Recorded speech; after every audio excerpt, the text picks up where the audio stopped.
نہ کرنے کا براہ راست دل پر اثر ہوتا ہے۔ جو اپنی زبان کی، اپنی سماعت کی اور اپنی بصارت کی حفاظت کر لیتا ہے، گویا اس نے دل کو جانے والے رستوں کی حفاظت کر لی، اور گویا اس نے دل کو پاکیزہ بنانے کا اہتمام کر لیا۔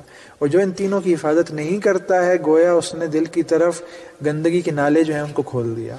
تو یہ تین رستے ہیں جن کی حفاظت ضروری ہے، دل کو قسوت سے، سختی سے اور زنگ سے، ہر قسم کی میل اور برائیوں سے بچانے کے لیے۔ تو یہ ایک پوری ایک دنیا ہے۔ دیکھیں یہ دنیا، ہم جس دنیا میں مادے کی دنیا میں رہتے ہیں، محسوسات کی دنیا میں رہتے ہیں، یہ ہمیں ان حقائق سے غافل کرتی ہے۔ یہ دنیا ہے نا، لفظ دنیا کا مطلب یہ ہے کہ دنیا قریب ہوتی ہے۔ دنیا کہتے ہیں دنا یدنو سے نکلا، کہ جو قریب چیز ہے اس کو کہتے ہیں دنیا۔ دنیا کہا اس لیے جاتا ہے کہ وہ نظر آ رہی ہے، وہ محسوس ہو رہی ہے، وہ آنکھوں سے دکھائی دیتی ہے، وہ کانوں سے سنائی دیتی ہے۔ دل اور اس کی یہ کیفیات نظر نہیں آ رہی۔ اس دل کی حفاظت کی ضرورت ہے ان تینوں رستوں کے ذریعے سے۔ پہلی چیز اس میں اپنی زبان ہے۔ زبان کا کئی استعمال ہو سکتے ہیں۔ زبان کا برا استعمال بھی ہو سکتا ہے کہ انسان جو ہے اس زبان کو فحش گفتگو کے اندر استعمال کرے، انسان اس زبان کو کفر کی طرف بلانے کے لیے استعمال کرے، انسان اس زبان کو بہت سے ہمارے صحافیوں اور میڈیا پہ بیٹھے لوگوں کی طرح جو ہے وہ اسلام سے ہٹانے کے لیے لوگوں کو استعمال کرے، اہل دین پر تان کرنے کے لیے استعمال کرے، مجاہدین کی ٹانگیں کھینچنے کے لیے استعمال کرے، تو کفر کی خدمت کے لیے استعمال کرے۔ زبان ایک ملکہ ہے، کسی کو مل جائے وہ ملکہ تو وہ اس کو مسخر کر دے کافروں کے لیے، تو یہ بھی ایک طریقہ ہے اس کو استعمال کرنے کا۔ وہ بھی طریقہ ہے جو ہمارے ہاں معاشرے میں نوجوانوں میں فلموں اور ڈراموں کے اثرات کے تحت جو کچھ رائج ہے، سارا وقت فضول جملے، لایانی گفتگویں، فحش گفتگویں، یہ سارا کچھ بھی ہو سکتا ہے زبان کا استعمال۔ تو یہ ایک انتہا ہے کہ انسان اس کو گندگی کے لیے استعمال کرتا ہو، اور زبان سے اس کے دل کے اوپر جو کچھ جاتا ہو وہ گندگی کے سوا کچھ نہ ہوتا ہو۔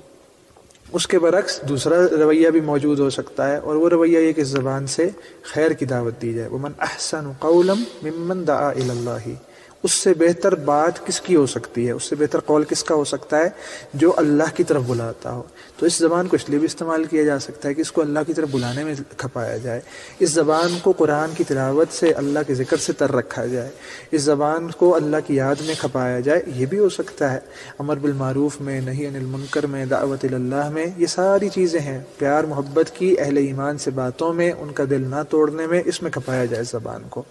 اسی طرح ایک درمیان کا رستہ بھی ہو سکتا ہے، اور وہ رستہ بھی برے رستے سے کوئی بہت زیادہ فرق نہیں ہے، اور وہ ایک انسان سری گناہ والی گفتگو تو نہ کر رہا ہو لیکن بے مقصد گفتگو کرتا ہو، اور اس کی زندگی کا بیشتر وقت جو ہے وہ زبان کو بے مقصد باتوں میں گزارنے میں لگاتا ہو۔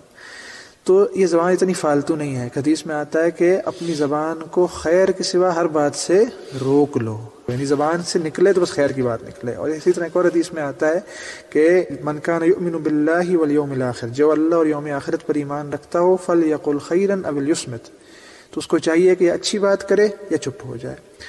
تو ہر ایک ہم میں سے سوچے اس بات کو، اپنے اپنے دنوں کا جائزہ لیں، اپنے اپنی اعمال کا جائزہ لیں، اور دیکھیں کہ دن بھر میں ہماری گفتگو کیا ہوتی ہے، کن امور پہ ہم بات کرتے ہیں، کتنی بات کا واقعتاً کوئی مقصد ہوتا ہے، اور کتنی باتیں محض لذت گفتگو کے لیے ہوتی ہیں، محض مزہ جو آ رہا ہوتا ہے بات کرنے میں اور کہکے مارنے میں اور گپے لگانے میں، محض اس کے لیے زبان جو ہے وہ مسخر ہوتی ہے۔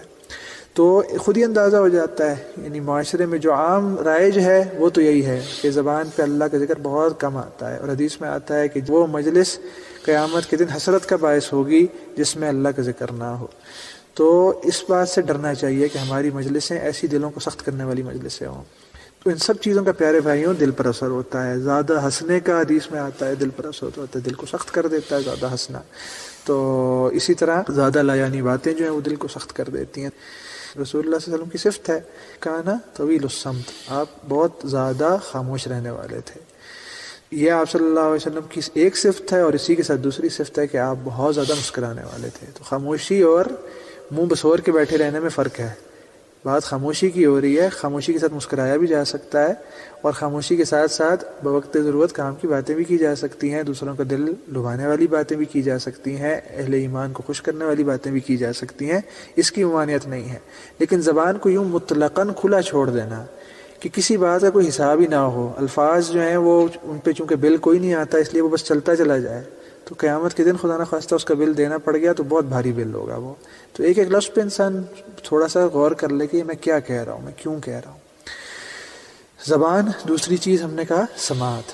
سماعت جو ہے وہ بھی